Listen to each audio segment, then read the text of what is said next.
This is a 2014 Jeep Patriot. The bumper is off for reasons not related to this video. The video is about the side view mirror on the passenger side right here. And this has been in a collision. It's been kind of damaged. So we're going to replace it. So if you have a broken mirror that you have been worried about fixing because you think it might be too difficult or that it might cost too much, I hope this video shows you that it's a very easy job and that you can get a quality replacement product at a very affordable price.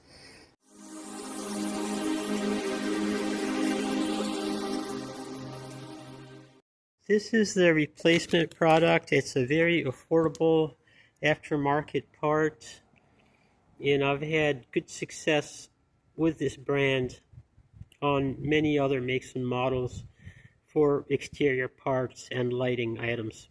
I will include a link in the video description.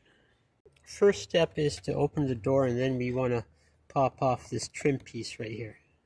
It's just two clips in the back and it pops right off.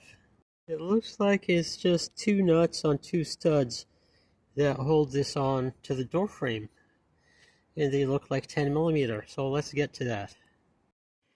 I misspoke, these are actually 8mm. The top one I'm going to get off with this ratcheting wrench, nothing to it, just loosen it, comes off with my fingers. And the bottom one I'm going to need to use a little box wrench.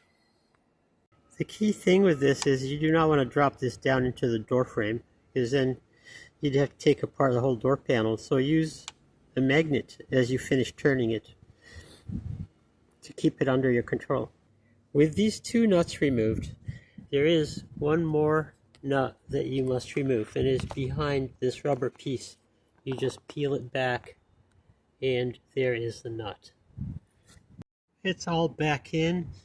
Finish by putting this trim piece back on. Just pop it back in, and then I'll test the operation of the mirror. There, done. In the car with the ignition on, and you can see the mirror responding to my controls. So not only did it fit perfectly, it also works perfectly. And it's not bad looking either. So thank you for watching, and we'll see you around.